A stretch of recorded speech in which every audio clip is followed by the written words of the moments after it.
अपने जन्मदिन पर मायावती ने प्रेस कॉन्फ्रेंस की है। आज हमारे गठबंधन से बीजेपी के होश उड़े हैं, ये कहा है मायावती ने। गठबंधन को मजबूत करने में कार्यकर्ता जुटे हुए हैं। एमपी, राजस्थान, छत्तीसगढ़ सरकारों पर सवाल उठ रहे हैं। कर्ज माफी से किसानों को खास लाभ नहीं मिलने वाला, जो बातें प्रेस कॉन्फ्रेंस के दौरान मायावती ने आज कही हैं वो आपको बता रहे हैं। और साथ ही उन्होंने ये भी मेंशन किया है कि थोड़ा कर्ज माफ करने से किसानों का भला नहीं होगा। किसानों की कर्ज माफी पर ठोस नीति बने। कांग्रेस एंड कंपनी को सबक सिखाने की जरूरत है। स्वामीनाथन आयोग की रिपोर्ट लागू होनी चाहिए। 15 लाख रुपए देने के झूठे वादे किए गए। केंद्र की सरकार अहंकारी और वादा खिलाफी कर रही है। मोदी की रैलियों में वादों की भरमार है। अखिलेश के खिलाफ सीबीआई का दुरुपयोग किया जा रहा है। केंद्र की सरकार अहंकारी और वादा खिलाफी कर रही है। ये तमाम बातें आज मायावती ने प्रेस कॉन्फ्रेंस करके कही हैं। क्या कुछ उन्होंने कहा है ये भी आपको सुनाते हैं।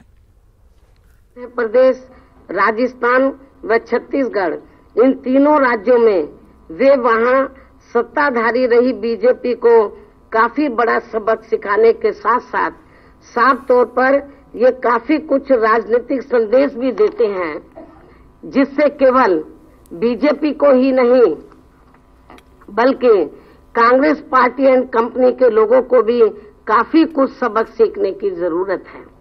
और इन्हें भी ये समझ लेना चाहिए कि केवल लोक लुभावन व झूठे वायदों एवं जुमलेबाजी आदि करने तथा गरीब मजदूर व किसान विरोधी एवं धन्ना सेठ समर्थक मानसिकता रखने वाले अब यहाँ किसी भी पार्टी की सरकार की दाल ज्यादा दिन तक गलने वाली नहीं है। लोकसभा आम चुनाव के नजदीक आते ही अब बीजेपी व इनकी केंद्र सरकार द्वारा जो किस्म किस्म की घोषणाएं वे वायदे आदि किए जा रहे हैं, तो इससे अब देश की आम जनता इनकी अब तक की रही गलत नीतियों व गलत कार्यशैली की वजह से इस बार आसानी से इनके बहकावे में आने वाली नहीं है। मध्य प्रदेश, राजस्थान व छत्तीसगढ़, इन तीनों राज्यों में वे वहां सत्ताधारी रही बीजेपी को काफी बड़ा सबक सिखाने के साथ साथ साफ तौर पर ये काफी कुछ राजनीतिक संदेश भी देते हैं, जिससे केवल बीजेपी को ही नहीं बल्कि कांग्रेस पार्टी एंड कंपनी के लोगों को भी काफी कुछ सबक सीखने की जरूरत है। और इन्हें भी ये समझ लेना चाहिए कि केवल लोक लुभावन व झूठे वायदों एवं जुमलेबाजी आदि करने तथा गरीब मजदूर व किसान विरोधी एवं धन्ना सेठ समर्थक मानसिकता रखने वाले अब यहाँ किसी भी पार्टी की सरकार की दाल ज्यादा दिन तक गलने वाली नहीं है। तो बहन जी का 63वां जन्मदिन, मीडिया से रूबरू हुई लोकसभा चुनाव को लेकर के जिस तरीके से कार्यकर्ताओं तक मैसेज देना था, मायावती ने यहां पर वो मैसेज देने की कोशिश की। बातचीत करने के लिए पॉलिटिकल एडिटर मनमोहन राय हमारे साथ जुड़ रहे हैं। मनमोहन जी, जिस बात का जिक्र आप प्रेस कॉन्फ्रेंस से पहले कर रहे थे, जाहिर तौर पर वही चीजें यहां पर देखने को मिली हैं। इस प्रेस कॉन्फ्रेंस के जरिए, इस जन्मदिन के मौके के जरिए मायावती ने कहीं ना कहीं एक बार अपने कार्यकर्ताओं को, अपनी पार्टी के नेताओं को एकजुट करके लोकसभा चुनाव के लिए अब तैयार होने के लिए कह दिया।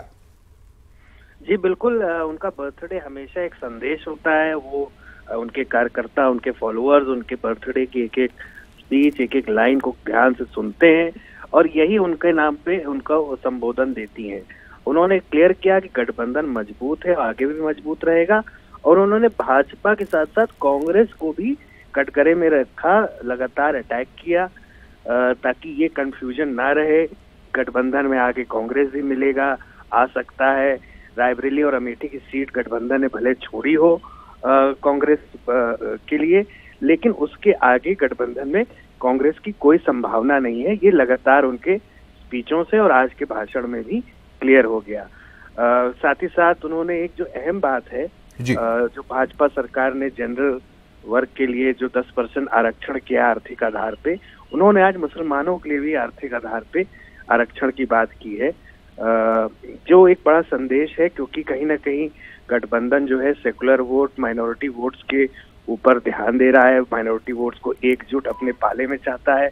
तो उन्होंने एक बड़ा बयान ये भी दिया कि अल्पसंख्यकों के लिए, मुसलमानों के लिए भी एक कोटा हो, उनको भी रिजर्वेशन मिले आर्थिक आधार पे।